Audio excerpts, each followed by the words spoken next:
How's it going, everyone? Welcome. Eugler Gonzalez here. And today, I want to explore and make a quick recap of how do we get here in CSS, specifically by looking at this layout algorithm known as the position. Absolute, so relative and absolute positioning. Uh, as well as stacking context, fixing context, overflow, and sticky position. So this is a so we have here several different layouts algorithms that when the browser uh, parse the DOM and the CSS on, it now allows to recreate or allows to define is how these elements will gonna look like, and those definitions are rules defined by the CSS spec, known as the CSS spec and the box model, which any of these DOM elements, whether it's a heading, a paragraph, a section, a div, image, video, canvas. So all of this HTML, even the math elements or SVG, all of this are represented in visual media like screens and also speech synthesizers, but in this case in screens as boxes, right? As a box. So in this course made by um, did I lose my mind? Well, this course is made by a software engineer that has previously worked at Khan Academy and also at Gatsby, Josh Comua, or because it's a French name, Josh Comieux, something like that. Uh, Forgive me if I don't spell or if I don't say that properly.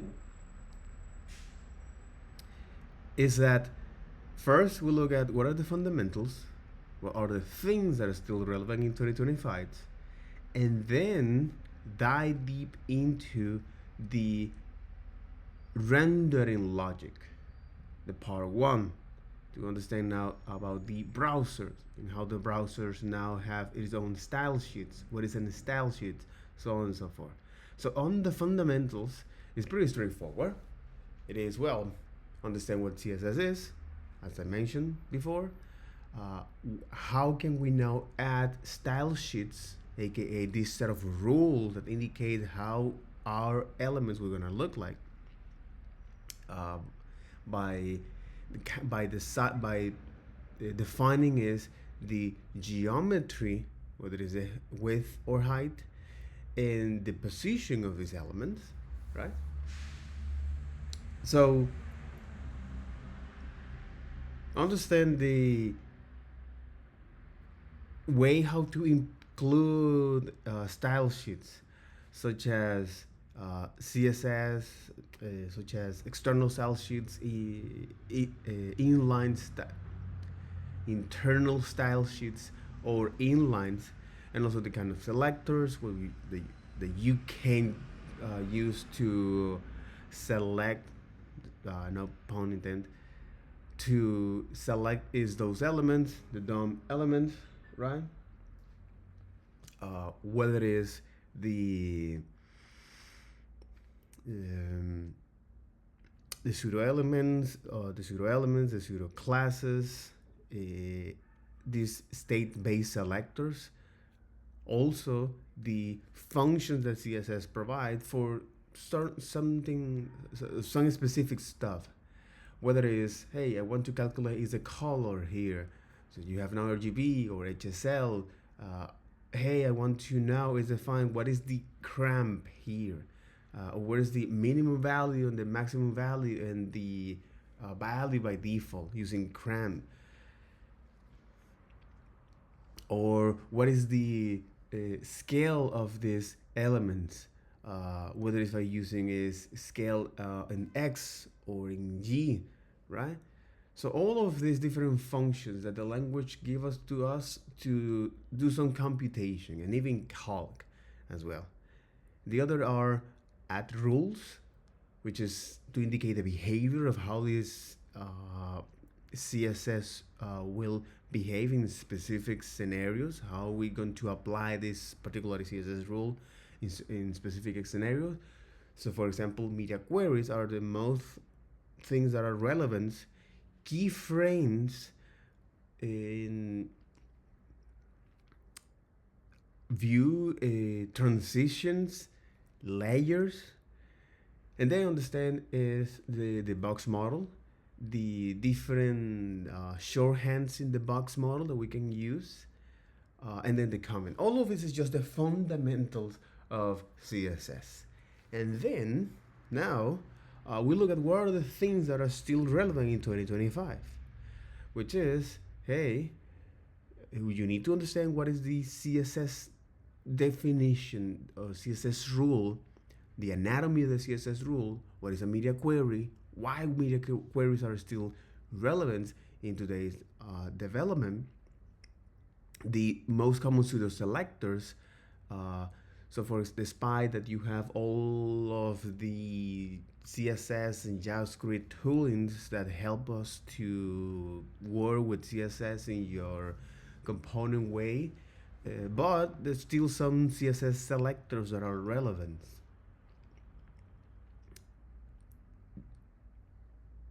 Hover is one of them. Focus.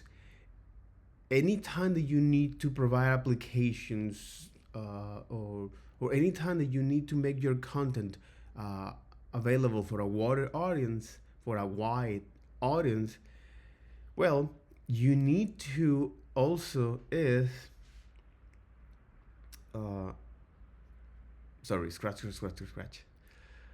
So anytime that you need to provide your content to a wider audience, so following is this principles of the web content accessibility guidelines of making your content accessible, making your content perceivable, operable, understandable, and robust.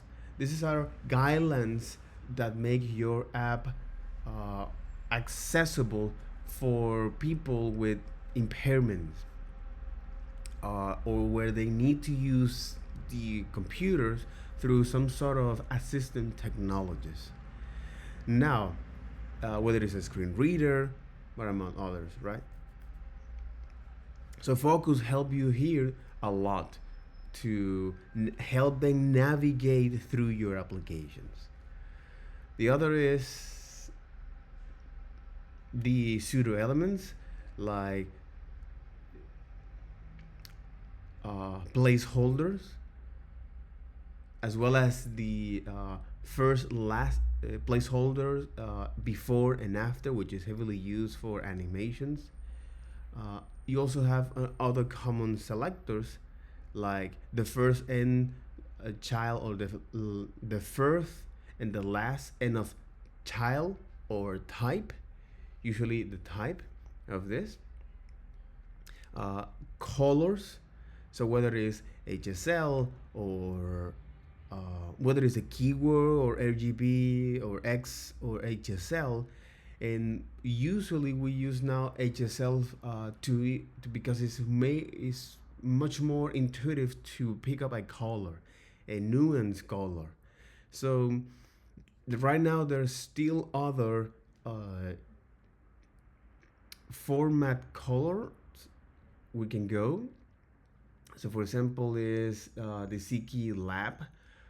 The idea is that because with HSL, despite that it's representing true color, but this is not how a human eye perceive those colors. So now CK lab, among other formats, there are two formats, OK lab and CK lab.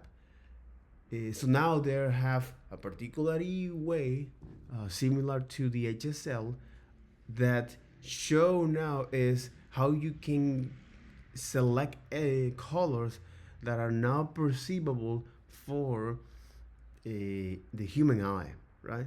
Again, this is something that I would like to update in the previous or in the next videos to see how that works. So this is one, right? And the other is the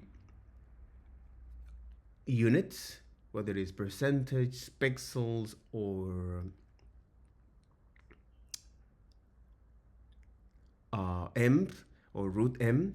So usually we use root m for fonts. So pixel is when you want to specify the layout or the margin or board or padding, some of the property from the box model. And percentage is any time that you want to inherit some dimensions from parents or from child components. And last but not least is the typography. Whether it's you need to know about what font families are, which is a small set of characters that, in the case of Roboto, which is a most font, it comes with six six font types or six font weights and two variations, whether it's bold and italic. So you have now is 12 type of fonts, and this is used heavily in designs to now provide a unique experience to your users. So now anytime that they see your app, they use this as branding, right? So fonts are using heavily as branding, similar as color. So this is now getting into the psychological aspect of all of these applications. So, but in any case, web fonts is also now this series of different fonts that you can use to that are now publicly available. Some of them, others they are behind a paywall. But the idea is that you're going to get this one and now use those in your application. So for example, Airbnb with the cerulean, they are well known to anytime you see the Airbnb font, you know that, oh, that's Airbnb. Okay, this is part of the branding. Color and fonts are heavily used to do so. So we also look at the different variations of fonts and what they mean. So for example, bold to indicate something that is important, or italic, for example, anything that is, for example, TV books, TV series, books, or any foreign word, or when somebody is thinking something and on text. So all of this is just the fundamentals that are still relevant in 2025. So now, when we dive deep into the CSS by looking is at the rendering logic, okay? So we first look and explore is what the browser is doing. And the browsers have their own style sheets that is a set of well-defined look and feel of all of these different HTML elements. So because back in the old days, there were not a consensus of how all of this should look like. So each one of those browsers have their own implementation. Internet Explorer, Firefox, Chrome, you name it, okay? But as the years goes by, now all of these are more stick to the CSS spec. But before that, because that's not always true, designers, one of them a very famous on the web development and on the web industry, he created this CSS resets to act as a blank state for all across all of these different browsers. So here is showing, hey, how all of these different elements should look like, the dimensions and the layout, right? So some of these properties are now passed down along its children's elements, aka This is known as inheritance. So usually this is through colors. So for example, properties like colors and fonts are actually now passed down to elements that are nested in the DOM. Now, since when you have now different competing selectors, so how now CSS actually resolve some of those competing CSS. So it turns out that you have now these cascade style sheets, where now a software developer that works in GitLab actually now describe is in a very elegant way these cascade style sheets. So the further you go down into the cascade, the less likely are to be the less likely is for that style to be applied. So we have the first tier is the importance rules. So there are particularly rules, for example, rules and properties that are going to be applied first. So you have is the important keyword, of course, the transitions, the animation, and then the normal properties. Down the cascade, we look at where the CSS is defined, whether it is on the web applications or the user or the browser, and also the selectors. ID has more preference than the class or attribute or pseudo class base. In the elements or the tag, right? The tag, the pseudo elements now have lower priority, aka they won't be likely to apply into the DOM. And last but not least is at where these style sheets appear into that page, right? So the further that style it applies, the further that style, those competing styles are down at the bottom. Okay, so the further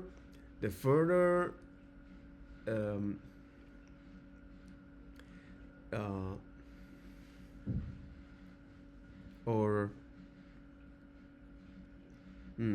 okay, so the further down those style up are in the style sheets, the less likely is for them to be applied, right? So only styles that are at the top, when you have two competing CSS styles, the first one will be applied.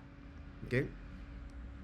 So perhaps this is not relevant in the React components or the components design web area, but it's at least useful to understand that when you're going to define your CSS, this is what's going on behind the scenes. And it is important to understand these inner mechanisms so you can describe them.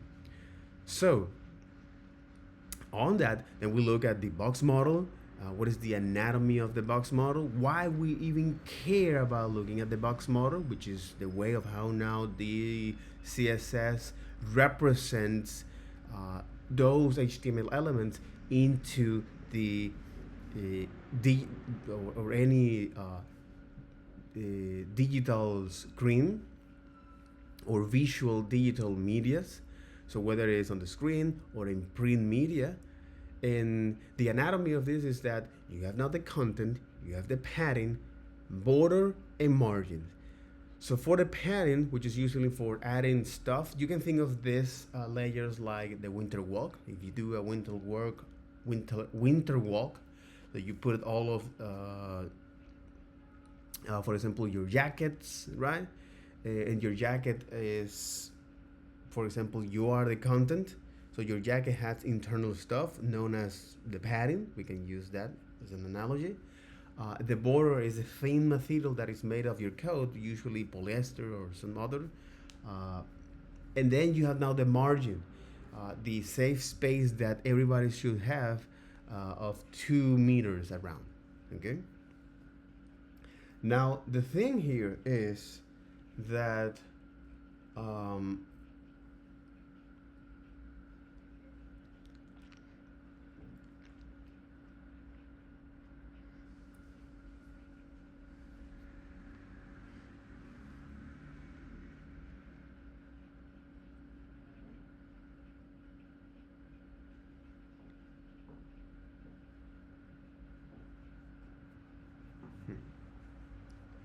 so now the thing here is that by looking is that each one of those elements on the box and how they behave. So for example, with padding and the shorthand of padding, as well as the border and the shorthand of body, and also the syntax form, right?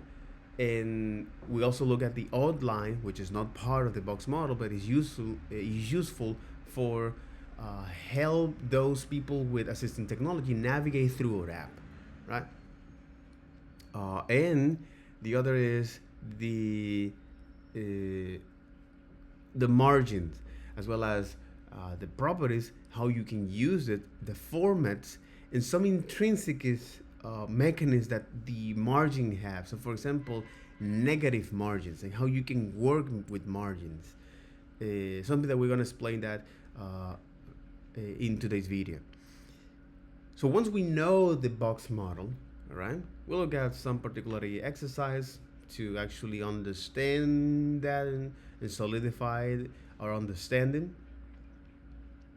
And then is understand now how the content is, how the content flows, which is traditionally in print media, especially in Western cultures, we read content from left to right. But because now the web is a platform that is not exclusively for a particular culture, it's for the entire humanity. And who knows that in the future we also make the I know that might sound wild, that's what I laugh. But we may do this for other species, right? Who knows? But right now we write applications for the entire humanity.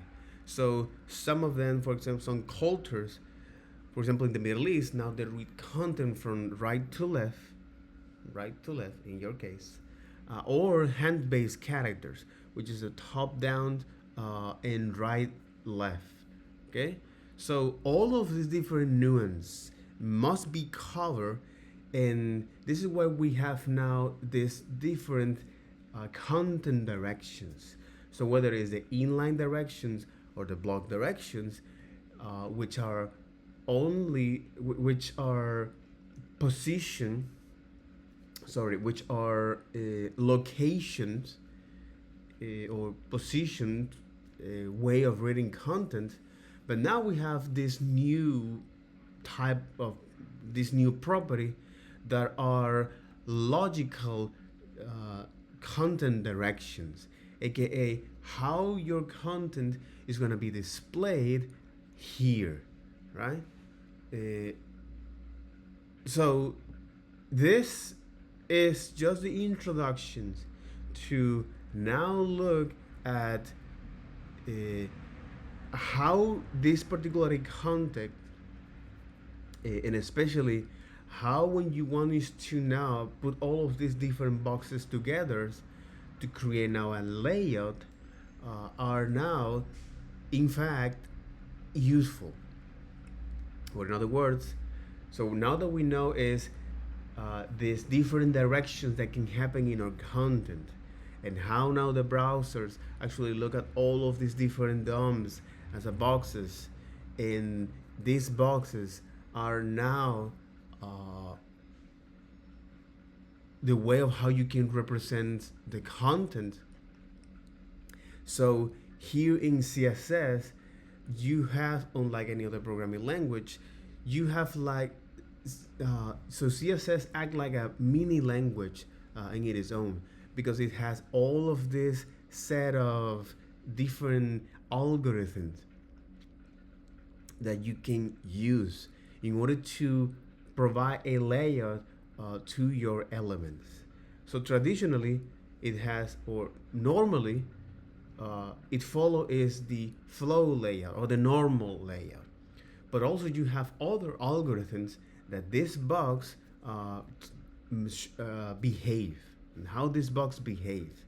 So for example is the float, the position absolute, something that we're gonna see in today's video, position absolute, relative, normal flow, as I mentioned, the float, the grid, right?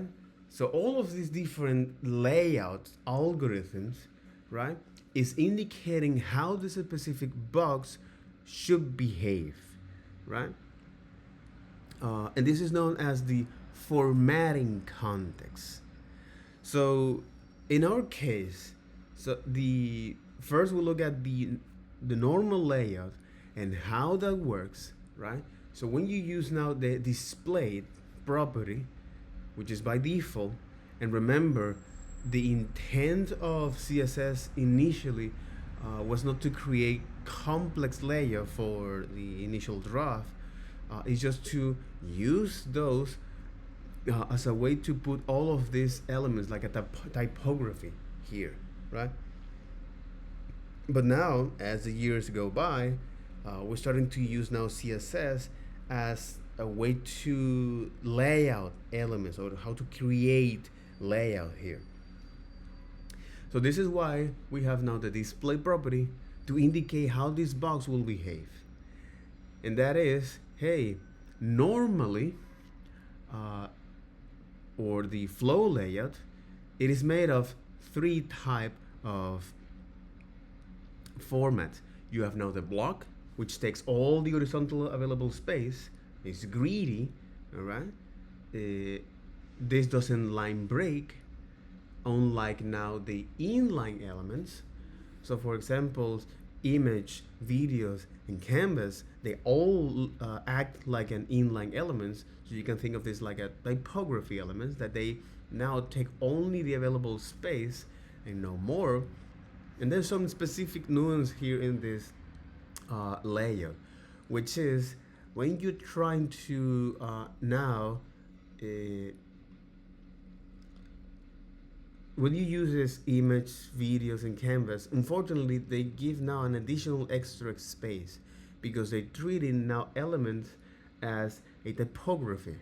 So to remove that, you can use this line height 0. So now you only take that available space, or you take only the available space there. And also is when you now have a space around image tag or video or canvas, on the normal flow is going to add this little space around that. So to remove that, you just only put all of your images close next to each other. All of this is small nuance. You might say, hey, but when will I use it? Oh, when you're starting to create these small interfaces, a lot of the time you find, so you will need to know how that things work, because you might fall into this silliness and spend hours and hours and hours to try to debug that, only to figuring out that this is just the way how this work. Okay. So inline elements now can line break your content, and then you also have is the block inline, which is like a sheep, a wolf in sheep clothing, right? So this now internally act as a block, but externally as an inline element, right? So this kind of inline block elements actually now can line break, right? And you can modify its internal dimension. That is a pretty interesting thing. And also is how now the geometry of these elements are calculated, aka the height and the width. So the TLDR is that the width is now, when you're using percentage, is gonna take look up to the pattern elements, right? And you have now several properties like the max content, the min content, and fit content. So max content, what it says is that, hey, let me now take a look at the children elements and take the maximum and take the max width from them, and that'll be my width. Or you have the mean content where you say, hey, let me take now the smallest element here, and that'll be now my width over a sequence of elements. In any case, so the mean content is taking now the small children width over a sequence, over a change of elements, right? So in the fit content, you say, hey, let me now, well, fit the width to the maximum width of child. So the maximum child width. So I know I'm using all of these particularly weird words because I'm trying to now make it this succinct as much as possible. So all right, and here we are, okay? Now, what turns out to be is, yeah, what turns out to be is when we look at the width and height algorithms. So the width, as I mentioned before, it has several keywords, right? So you can group the values of width and height in two groups. So you have now the measurements, which is the pixel, root elements, and percentage, and also is the keywords, which is the fit auto, the fit content auto, max min content. So the auto here, what it's doing is look at up to the parent to fit the width to this container to that. And the other is the height. So when the height is calculated by default, all right, when you use now auto property, or when you don't set the property or the dimension of that element, what it's gonna do is to look down the tree and set themselves as a smallest element or the smallest width as possible, right? So when you're trying to now make your, or when you're trying to get the height, the full height of your application, right? And to show the entire content here as to the user, to initial counter, the 100% height, regardless the device. So a useful technique is to now define the height 100% at the root element, and then now define that in all of the subsequent child elements. So this will actually guarantee that no matter which height of the, so no matter the width client the user is getting or accessing through your applications, you will show them the height at that proper dimension, right? So with that, right, whether it is a tablet, iPad, small phones, or even more bigger cell phones or iPhone, you name it, Samsung, right? So with that, right, now you might wonder, hey, but I do have also some other properties as well. So for example, is I have now is the the V height. So the problem with the V height is that there's some specific client, for example, like mobiles, the OS Safari, or yeah, the OS Safari, and how do you call it, in Android, or mobile Safari, or any of these mobile devices where you can run your app that offers you a web browsers. So all of this now have different height. Why is that? Because now the address bar and also the footer actually are part of uh, the height when you use now the VH unit. So this is why you have now your content a little bit taller uh, than in other devices. So to fix that, so there's now a particularly properly called the SV height, which is this the small viewport height. But again, it's still useful when you want to now define is the height of the when you want to take is the full height of that client by going into the root of the HTML document and then now uh, or set the height for each one of the subsequent elements until the element that you want to, right? And I do find that it is a very nasty thing. It is a very yeah, it is a very convoluted. Okay, it is a very convoluted thing to go that only when you are there you will feel you will break your mind. you will hit the you will hit your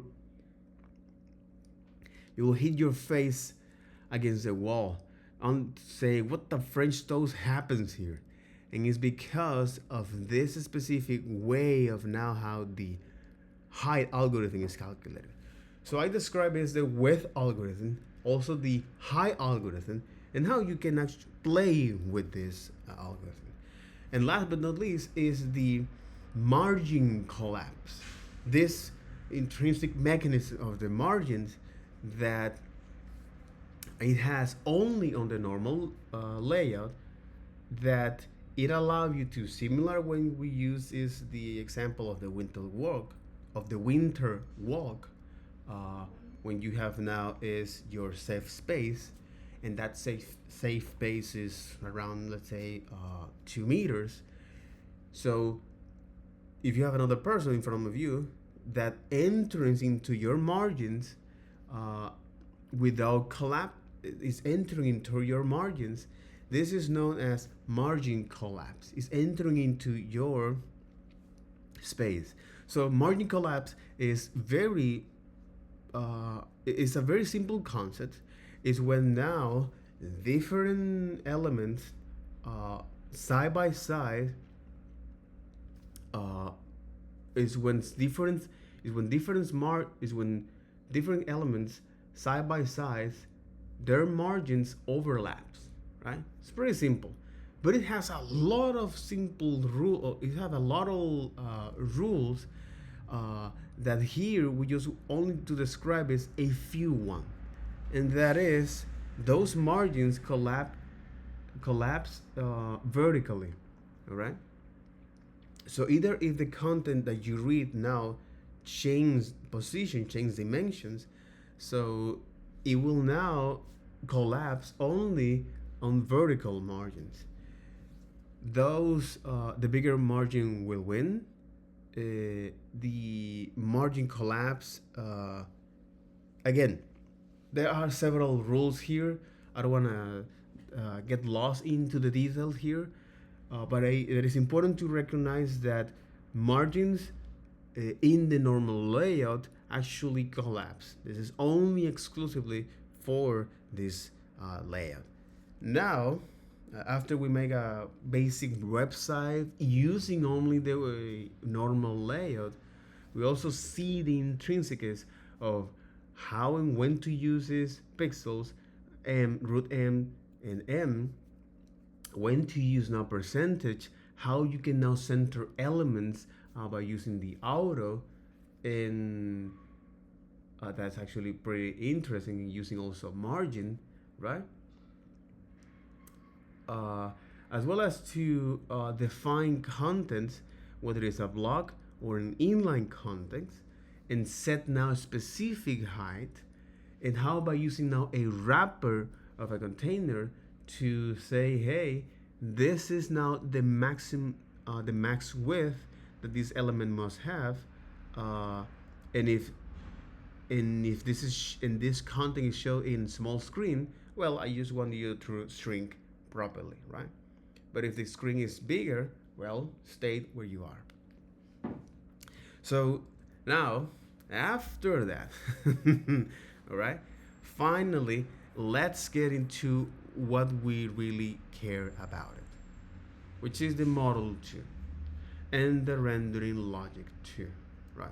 In the last model, we learned about flow layout, which is the OG layout algorithm of the web, but it's not alone. In these sections, we're going to look to another layout mode, which is the positioning layout. The defining feature of positioning layout is that items can overlap. Okay? Important. So defining feature of position layout is that items can now overlap. Okay, so now all of these boxes are not going to be put next to each other, so now they can overlap. So the flow layout algorithm tries very hard to make sure multiple elements never occupy the same pixels. With positioning layout, however, we can break out of the box. So we can opt into position layout using position property. It can be set to relative, absolute, fixed, or sticky. Okay. So we can opt into position layout, opt into. They use a lot of opt into. Opt into. Opt in. It's like optional, right? Meaning here. To choose to be part of an activity. Opt in. Okay, you can choose. It's interesting that they use now opt in. Opt. Opt. Opt. Opt. Oh, you can. Okay. Opt. Opt. Really? Opt.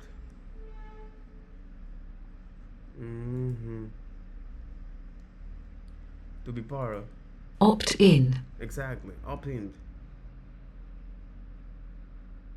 Exactly. It's opt in. Hey, when okay, we can opt into. We can choose to be part of. We can opt in into position layout using the position property. It can be set to relative, absolute, fixed, or sticky, and each one works in a unique way, like a mini layout algorithm within a layout algorithm, right? Interesting, right? So you can opt into position layout using the position property, and it can be set to these specific properties. So relative, absolute, fixed, and sticky. And I think this is what we're going to look in this model, right? So each one of them work in a unique way, and you can think of this like a mini layout algorithm within a layout algorithm. Okay. In the lesson ahead, we'll explore all of these different variants to position layout. So static position, the default value of the position property is a static. Occasionally, you will see tutorial refers to the statically positioned elements. All this really means is that the elements are not used position layout. They're using some other layouts like flow or flexible or grid. If an element is currently using position layout and you want to opt out, you can set position. Okay, if an element is currently using position layout and you want to opt out, you can set up a position to either static or initial. Okay, hey, I want this specific box about. Okay, about from the position and layout. Using is the initial or static. Okay, but again, this specific layout algorithm, a layout mode known as position layout, uh, is a feature that makes your items overlaps, right? So normal layout is trying to make things very hard for multiple elements to occupy the same pixel. But here with position layout, we break out of the box and to opt into the positional layout. We use this property, the relative property here, and this different values that we can go, whether it is position relative, absolute, sticky, and fixed, and each one of them is their works in a unique way, and you can think of this like a mini language or a mini layout algorithm within a layout algorithm. That makes a lot of sense, bitch. That makes a lot of sense. Okay, so relative positioning. All of the position layout subgenre relative is the most subtle. Okay, some box position relative, as you can see.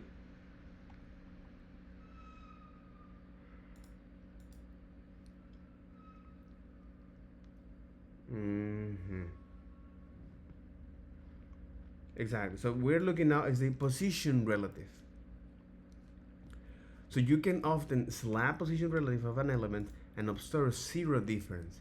It appears to have no effect, and in fact it does two things.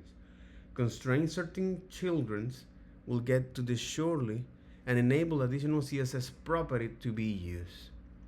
When we opt into positional layout, we enable a handful of new CSS property, including top right, bottom left.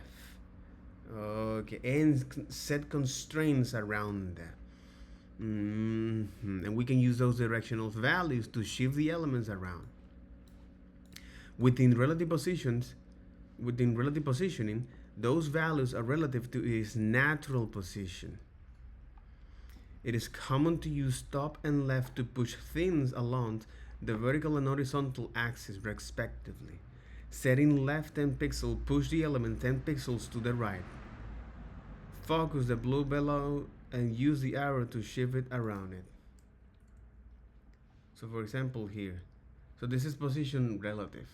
So position relative not only is when we opt into not only doesn't do anything visually, but in fact it does two things. So constrain certain elements children. Okay. So constrain certain elements children and enable additional CSS property to be used, and that is you can now use is the top, right, bottom, and left. So to move this block as it is. So you might be thinking that's cool and all, but I can already push an element around with margin. What's the difference? The big difference is that position doesn't impact layout, because the box model actually now need to recompute those elements as it is. Notice in the visualization, this is interesting. Why it doesn't impact the layout? Notice in the visualization that the gray boxes are above and below representing sibling elements. Don't move. They don't representing sibling elements. They don't move. They don't get pulled along for the right as they do with the margin. Right? So when you define it, this is the natural flow. So all of these are going to be one after another. In this case, as a div. All right. And when you have now the margin top to say, hey, I'm going to now overlap is with a margin, you're now is saying with margin position relative top 35 and top left, right? With margin here, margin now collapse vertically. That makes a lot of sense. AKA you're adding this, and all of the sibling elements actually now stick to that. The margin collapse. And here you say with position, you say, hey, let me put now this element into this layout, right? With position, let me now put this element here with the position relative, and yeah, let me now put this element here in a position. Let me up into this in a position, and now push down from the top 35 pixels, and onto the and push down to the left -10. All right, and this is why it actually overlaps this. And as you can see, the pixels are overlapping here, right? You know, it's actually drawing on top of this. So if you put now some content here, hey, let's say, hey,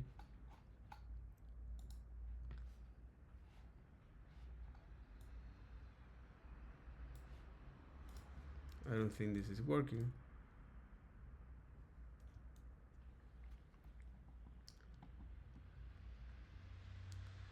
Exactly, you put now this content here and say, hey, and left -10 pixels, right? And if you say, let me put the text to the bottom, okay, so say text align, or I want to now is okay, you say hello world, right? So if we say this, say background white, right? It put it now, it overlaps all of these elements. But it's interesting. It is interesting. If you don't define anything like that, right? The content now will not overlap here.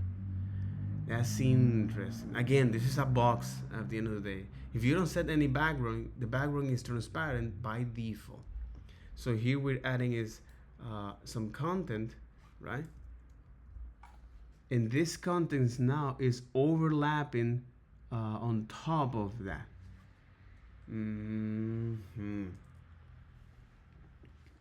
So hello here.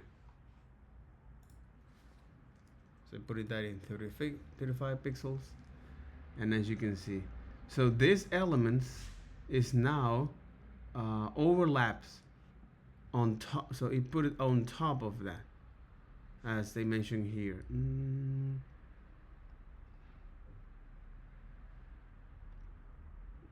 Exactly. Items can overlaps. So now items can overlaps, aka they can be now on the same pixel. They can occupy the same pixel here. This is live editable code. Play around and change some numbers to see what happens. Whatever we use relative position, so we're adding is now constraints to the children elements, and two properties here, right? And enables additional CSS property like top, right, bottom, left. Okay, when we're using is relative position. So whether we use relative position on top or margin top, the pin box winds up in the same spot, 20 pixels lower than its natural position. In my case, is 35 positions. Within margin top, though, through the black boxes below the pin ones, get shuffled along to, like a road car forced back to let a truck turn. Similarly, when block items don't have a specified width, they can dynamically resize when they say margin left is increased. Exactly, they can dynamically resize when you use no margin left. Left, on the other hand, push the items around without ever changing its dimension.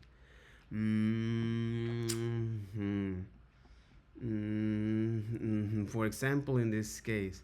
But again, the idea here is that with this positioning relative, you're now is focusing on the elements in itself, on the box in itself, and how you're going to now move around that box. So you're not modifying its dimensions. So for example, when you're using margin left, that's what it's doing. It's dynamically resizing is the width of that element.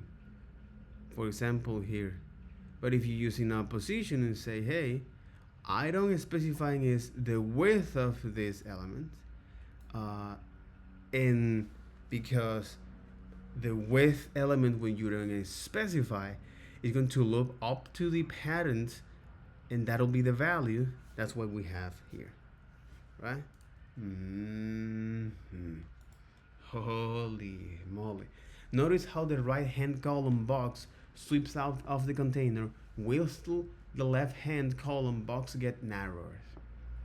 Which of this is better? Well, it depends on the situation. Sometimes you want to shift an items around independently, and sometimes you will want it to remain context aware. There's also a third option, using transform, and which we'll learn about later on this course.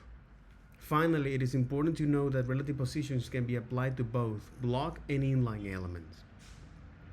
This allows us to notch inline element. Okay, it is important to know that relative position can be applied to both block and inline elements.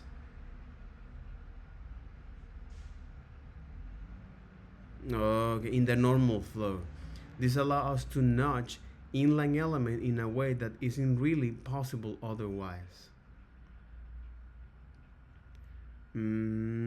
Okay, it allows to notch. Okay, it allows to notch elements inside of the block or inside of the inline elements. The other way it isn't really possible otherwise. So here you say, hey, push this content to the right, a little bit.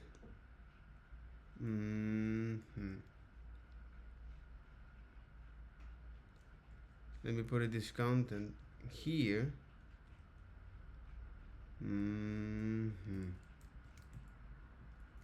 But I can now cherry pick that elements that live inside of this inline or block elements, and now I can notch that. And then I can notch that. This paragraph has some bold text and it appears to float. Okay. And it appears to float. So this is useful for showing us this kind of content here. So for example, let's say mathematical notations. Let's say AI, and you can do this, for example, right? That's interesting to actually show that this content is important here. That's very interesting, bro. Relative positions opens an interesting door, but we're just getting started with this layout mode. And let's take a look at another variant, the absolute positioning. So far, all elements we have seen are laid out in an orderly fashion, one on top of this other. We generally refer to this as an inflow, a reference to the flow layout. Though this day it can be referenced to other layout modes like Flexbox. What if we want to break the rules though? If we want to take an element out of the disorderly flow and stick it to whatever we want. In this case, absolute positioning is our friend. We generally use absolute positioning for things like UI element that needs to flow above the UI, tooltips, drop downs, menus, create searching elements for certain animations, decorative elements that needs to be stuck in certain positions. So abstract illustrations, stacking multiple elements in the same plate, like a deck of cards. So let's start with an example here. So we have now is the absolute, right? Uh, where the when you set the absolute, is going to now overlaps these elements. In flow layout, we will expect the pin box to sit on the top of the paragraph. Exactly, since that's the order in the DOM, because our pin box use absolute positioning, though the two things are different. The pin box is nested up in the top right corner on the preview frame, and the hello paragraph has shift up to fill the space the pin box will normally fill. And let's look at their in terms. Placement based on the frame. This is the main thing people think about when it comes to absolute positioning. We can stick something in the corner or otherwise position something based on its box, and it is being constrained by ignoring its natural position. We can do this with four property: left, top, left, right, and bottom. Above, we stuck our box in the top right corner by specifying that it should be 0 pixel from the top edge and 0 from the right edge. It doesn't have to struggle along the either consider. So for example, if I tell him, for example, if I don't say here and say, hey, I just u to b is on the right 0, it's gonna put the element down there. Exactly. Why is that? Because the reference that is using now is the parent elements, the parent relative positioning here. For example, here, so here you can move this item in this box in this position when there is in an absolute position. Okay, so placement based on the frame. So whether it's the frame it belongs to, right? In this case, this is the container, and the container is on a width of 500 pixels, and the height of 150. So if I say, hey, make this elements to be on the right, on the right, it'll put now based on the frames, in this case based on the pattern with element, based on the pattern relative position. Because if you don't put this here, it's gonna now go above the, it's gonna now look up to the tree, it's gonna look up to the frame that has position relative here. It's gonna look up the position on relative frame here. So we have instruct to sit, for example, like this. So we have instruct the box to sit 20% below the top edge of the frame and 25% away from the left edge. The percentage is based on the total amount of space available. Notice how this is a totally different mechanism from relative positioning. Absolutely positioned elements are adjusted based on their container, not based on their inflow position. To really drive the point home, try cutting and pasting the pin box to above the paragraph in the HTML. Notice that it doesn't change anything in the render output, right? So you have position absolute, right? And it doesn't change anything there. Default placement. Here's the question. What happens if you set position absolute but don't give it an anchor by setting top, left, right, and bottom? Here's a playground. See if you can figuring out what's doing. So you have this. This is an inline element, right? Span box, right? And it has survived to 5 century. Loading Ipsum is simply dummy text on the printing and typesetting industry. It has survived not only 5 century but also leap into electronic typesetting, remaining essentially unchanged. So what it's doing is, hey, I'm gonna select is this element here, and this will be now this rule of how it's gonna look like, right? So here's a playground. See if you can figuring out what it's doing. Hint, try resizing the result pane. If you don't give an absolute anchor, it sits in the default inflow position. Exactly. But okay. Exactly. Exactly.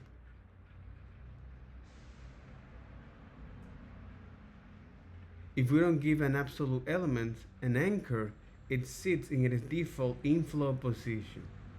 I think of it as inheriting its default position from layout flow layout. See this for yourself by removing position absolute and notice that element sits more or less in the same spot.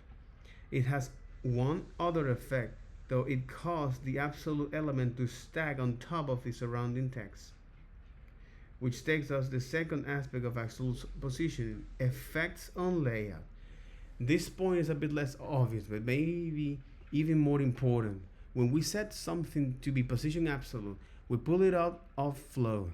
When the browser is laying out elements, it effectively pretends that absolutely positioning element don't exist.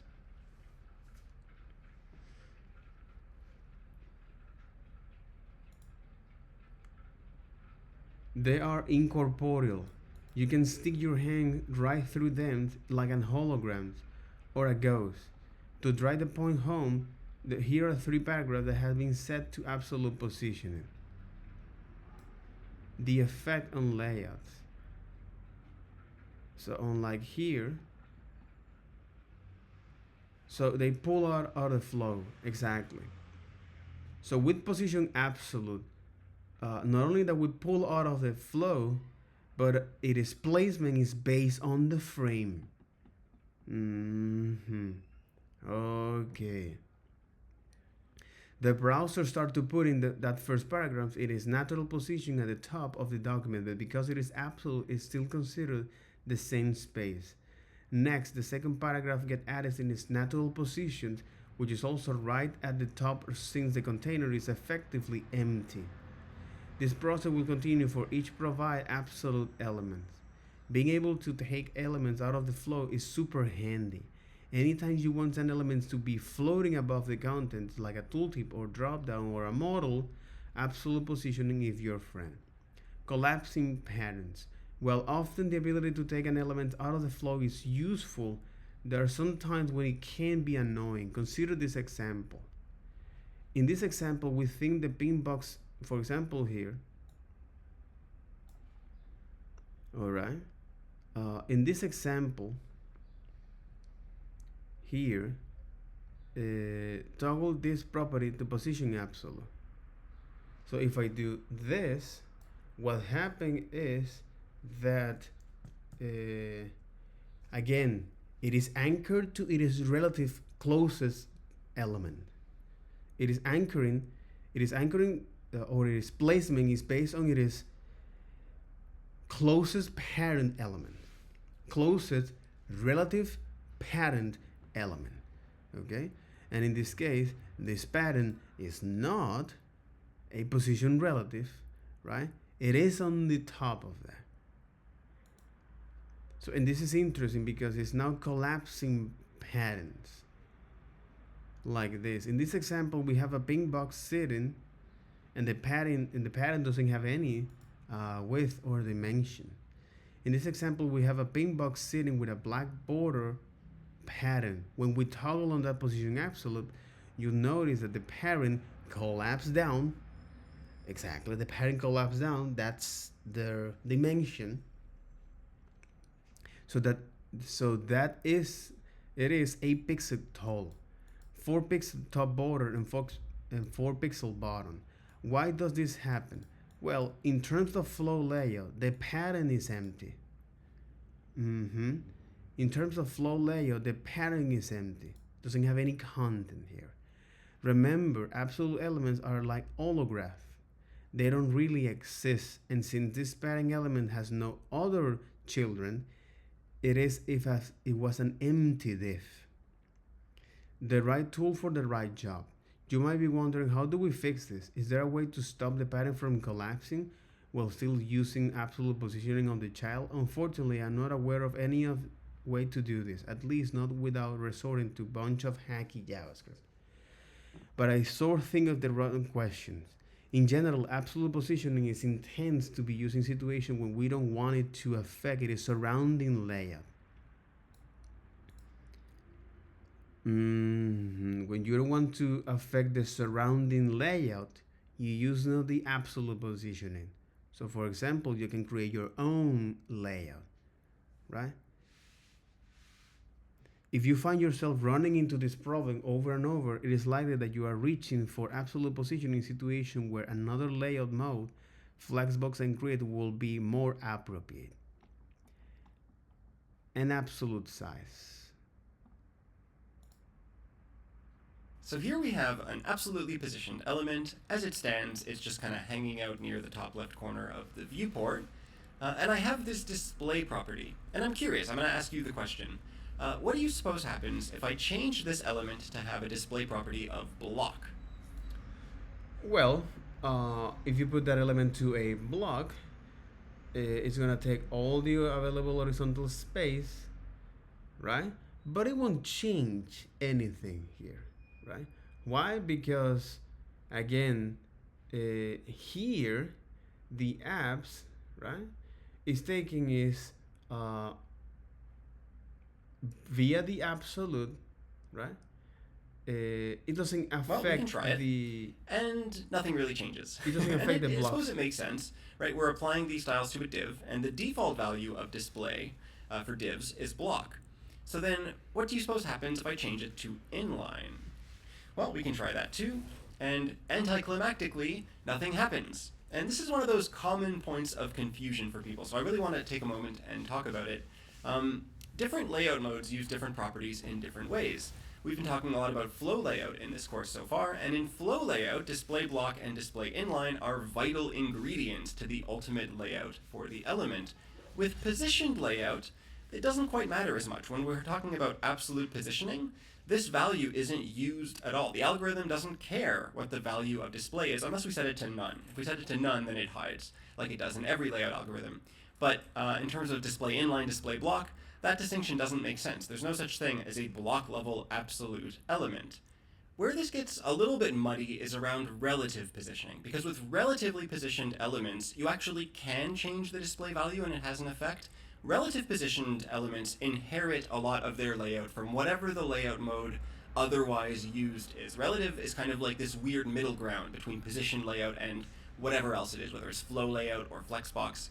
So that's like a bit of an exception. But when we're talking about absolutely positioned elements, and sticky, and fixed, and in general just every layout mode, every element is rendered using a single layout mode, and different layout modes use different properties. So, this property has no effect for absolutely positioned elements, but then that opens a new question, which is, how does an absolutely positioned element determine its size, right? Because in flow layout, a block level element is greedy and will expand, an inline element goes with the flow, we've talked about that. What about absolute elements? Well, we can kind of get a sense from what we're seeing over here that it's closer to inline, but not exactly.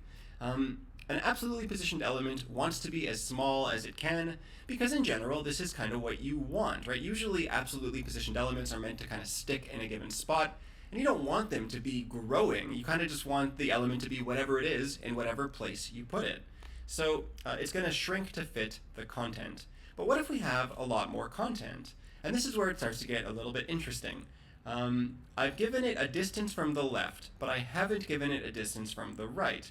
And you might think it would just grow and grow and grow and grow, but it actually stops once it hits the right edge of the viewport. To be a little bit more precise, it's stopping when it hits the edge of its containing block, and this is one of those hidden mechanisms we're going to talk about much more very soon. For now, we can just think of it as the viewport.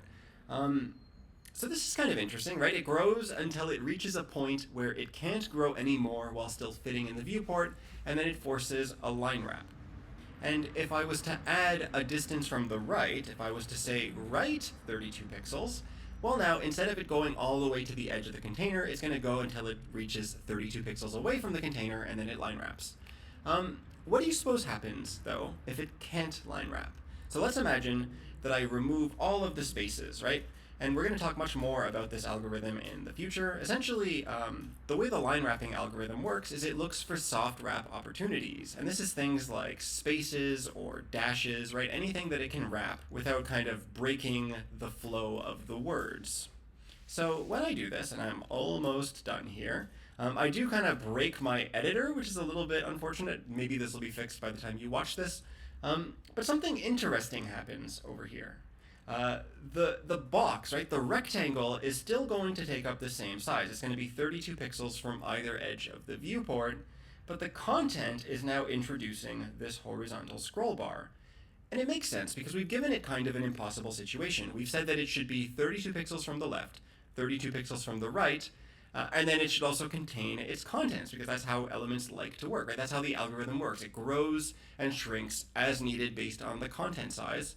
But it can't really do that here. It can't grow to contain the contents because the contents are too large. So that's kind of a lot of independent pieces of information. Let's see if we can connect those dots and tell a compelling story about what this algorithm is doing. And I think the first takeaway I have is that absolutely positioned elements are extremely compliant. And what I mean by that is they really want to follow the properties that we give it.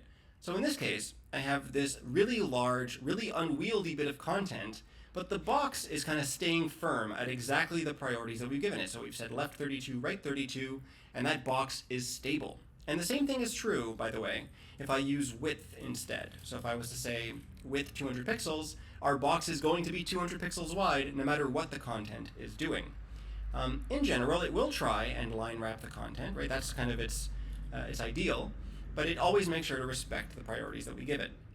If we give it some leeway though, so if I don't set a width and I don't imply a width by setting both a left and a right, well then the box is going to grow as large as it has to contain the contents within its own environment. So this box doesn't want to break out of the viewport, right? It doesn't want to get so large that it doesn't fit, but it is willing to allow its content to overflow. So if the content is really big, if there's no white space, or maybe it's a really large image, then that image will be allowed to overflow without the box itself changing dimensions.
let's get into this. That'll be all for this video. Take care.